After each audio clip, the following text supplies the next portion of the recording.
আসসালামু আলাইকুম viewers, welcome back to my channel. দেখেন মধু নিয়ে হাজির হয়েছি।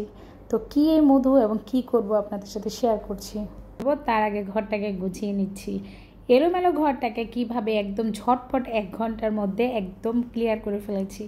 যেহেতু আমার মেয়ের এক্সাম শেষ, সেও ফ্রি আছে আর আমি তো অল টাইমই ফ্রি থাকি। যাই হোক, এখানে টি টেবিলটা ক্লিন করে নিয়েছি একটা ওয়াইপস দিয়ে। তারপরে হচ্ছে ম্যাট বসিয়ে দিচ্ছি। ছোট ছোট ম্যাট থাকলে ঘরের মধ্যে খুবই উপকারে আসে, এখানে ওইখানে দিতে ভালোই লাগে। আর আমার সেই প্রিয় গাছটা এখানে সেট করে দিয়েছি, লাকি ব্যাম্বো গাছ। এরপরে সোফাটাকে গুছিয়ে নিচ্ছি। আসলে ছুটির দিন ছাড়াও কিন্তু আমাদের মেয়েদের ছুটি নেই, তাই সারাদিনের কাজ আর এই কাজগুলো যদি একদম দৈনন্দিন জীবনে একদম নিয়ম করে যদি আমরা করতে পারি তাহলে কিন্তু খুবই ভালো হয়। সোফাটাকে ক্লিন করে নিয়ে ঝেড়ে একদম ফিটফাট করে পিলোগুলো সেট করে দিচ্ছি। এই পিলোগুলো আমার খুব পছন্দের। কাভারগুলো আনিয়েছিলাম আর পিলো 3টেই আনিয়েছিলাম। একটা সোফার মধ্যে ডিভাইনের মধ্যে বেশি কিছু হয় না, এতটুকুই হয়, তাই এতটুকুই দিয়ে নিয়েছি। আমার ঘরে কিন্তু আহামরি কোনো ফার্নিচার নাই, সবই নর্মাল। তারপর আমি চেষ্টা করি অল্পের মধ্যে, সাধ্যের মধ্যে সুখটুকু নেওয়ার জন্য। তাই এই যে একটা ডিভাইন আর একটা টি টেবিল, একটা শোকেস ছাড়া কিছুই নেই। হ্যাঁ, তবে খণ্ড খণ্ড কিছু শোপিসের কর্নার আছে, শোপিস সাইড আছে, যেগুলোকে আমি আমার মন মতো করে নতুন রূপ দেই এবং সুন্দর করে সাজিয়ে রাখার চেষ্টা করি। মুছে মাছে একদম ক্লিন করে হয়রান চলে এসেছি। একটু হালকা পাতলা নাস্তা করব। তো এখানে আনারস কেটেছি তৌফিকের জন্য, জাম আমার জন্য, আর আম কেটে রেখেছি। তৌফিকের মন চাইলে সে খাবে হেঁটে ঘুটে যেমনি হোক। আমার যে খালা, মানে হেল্পিং হ্যান্ড, উনি কেটে রেখেছে। এখানে বারান্দায় ঘরের মধ্যে বসেছিলাম, তো বারান্দা দেখি খুব বাতাস, চলে এসেছি। হাতে ছিল চা, আর চা খাবো বিদে আনারসটা খাইনি। তো আপনাদের সাথে শেয়ার করি।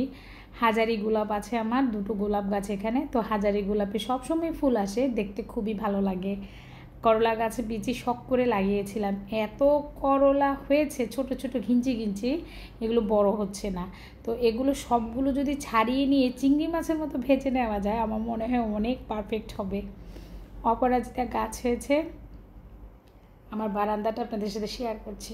ভিউয়ার্স, আমার ভয়েস চেঞ্জ হয়ে গিয়েছে, একটু অসুস্থতার কারণে, মানিয়ে গুছিয়ে নেবেন। আর বলতেও ভালো লাগছে না।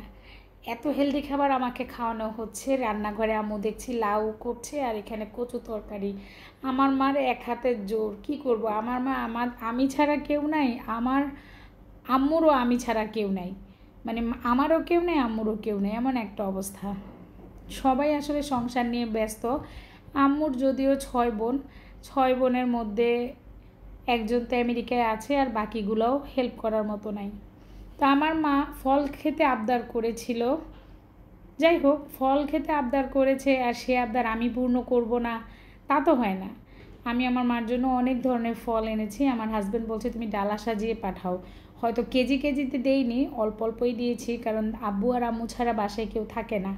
আমি এমনিতেও প্রায় আমার বাসায় ফল আনলে আমার আম্মুর জন্য দেই, কারণ আমার একটা জিনিস সবসময় আমার হাজব্যান্ড বলে যে মা বাবাকে টাকা দিলে টাকাই খায়, ওষুধে খায়, কিন্তু কখনো দেখবে ফল ভালো বাজার করে খাবে না। তারা এই কাজে ও কাজে লাগায়। তো আমি চিন্তা করলাম সত্যিই তো, টাকা ঠিকই দেয়, ফল তো কিনে আনে না, কিংবা ভালো মতো বাজারও করতে চায় না। 2জন মানুষ দরকার কি, চিপিয়ে চাপিয়ে চলার চেষ্টা করে। আর যদি কিনে দেয় তাহলে কিন্তু অনেক দিন থাকে এবং খেতেও পারে। এখানে আম, আনারস, কলা, লিচু, জাম, তালের শাঁস সব কিছু মিলিয়ে একটা ফ্রুটস ডালা আমি সাজিয়েছি আমার আম্মুর জন্য, আম্মুর বাসায় পাঠাবো।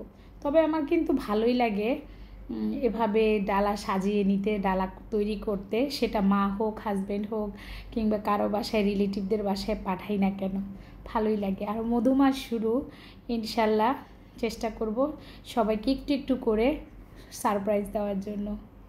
মেয়েকে বলেছি তুমি যাও, নিয়ে গিয়ে দিয়ে আসো। তো মেয়ে বলেছে ঠিক আছে আমি যাচ্ছি, আমার ভিডিও করবে না। তো ও তো ক্যামেরার সামনে আসতে নারাজ বাবারে। আমি তাও কোনো রকম করে একটু ভিডিও করে নিয়েছি। দুপুরে খাওয়া দাওয়া শেষ করে মুড়ি খাবো। হাজব্যান্ড বলেছে চা তৈরি করো, তো চার সাথে সেই টাটা আজকে কি চুলা জ্বালাতে পারবো না, এত আহামরি কিছু নিয়ে বসতে পারবো না। তার জন্য পেঁয়াজ কুচি, লেবু কুচি, কাঁচামরিচ, টমেটো, ধনেপাতা, একটুখানি আদা কুচি নিয়ে চানাচুর দিয়ে গিগোজের মুড়ি, আসলে গিগোজের মুড়িটা আমার হাজব্যান্ডকে গিফট করেছে একটা বড় টিনের কৌটার মধ্যে ওনার বন্ধু। তো সেই গিগোজের মুড়ি দিয়েই আমি মুড়ি মাখা তৈরি করছি। আজকে আমার শরীরটা এতই খারাপ যে আমি ভয়েস দিতে গিয়ে আমার নিঃশ্বাস উঠছে না। সবার জন্য অনেক অনেক বেশি করে দোয়া করবেন। জানি না এই পথটা আমার কতদিন চলবে, কতদিন অসুস্থ হয়ে যাব, কিংবা কোন দিন হুট করে আমিও আপনাদের মাঝ থেকে চলে যাই, আল্লাহ তাআলা ভালো জানে। তো মুড়ি মাখাটা মজাই হয়েছিল, সরিষার তেল দিয়ে। আমার হেল্প করছিল আমার ছোট ছেলে তৌফিক। ওকে বলেছি সরিষার তেলটা দাও বাবা, আমি একটু মুড়ি মাখা তৈরি করে নিই। তো সে বলল ঠিক আছে মা, এনে দিয়েছে। আমি মুড়ি মাখাটা তৈরি করে নিয়েছি। আর এই যে এক লোকমা নিজেও মুখে দিয়ে দেখলাম কেমন টেস্ট হয়েছে। যদিও ডায়াবেটিক্সের রুগীদের মুড়ি খেতে না বলে, কম খেতে কিংবা খাওয়াটাই নিষিদ্ধ, আর আমার তো আরোই বারণ। আমাকে বলেছে মুড়ি খাওয়া যাবে না, তাই আমি একটু কমই খাই। আর আমার হাজব্যান্ড আমার কথা শুনে সেও ভয়ে খায় না। ভিউয়ার্স, যারা যারা লাইক দিতে ভুলে গিয়েছেন একটা লাইক দিয়ে দিবেন, কমেন্টস করবেন। আসছে ঈদ, সবাই ব্যস্ত হয়ে যাবে, বাড়ি চলে যাবেন। সামনের দিনগুলো আরও ভয়াবহ আর ভয়ঙ্কর হবে, তার জন্যই রেগুলার আপনাদের সাথে ভিডিও শেয়ার করছি। এখানে একটা ডিআইওয়াই তৈরি করছি, আসলে কোরবানিতে আসছে বলে কথা। এবার আমি তেমন কিছুই কিনতে পারিনি, কোনো টাকা ইনভেস্ট করিনি ঘরের জন্য। তার একটা কারণ হচ্ছে আমার এক সপ্তাহের মধ্যে 25,000 টাকা চলে গিয়েছে।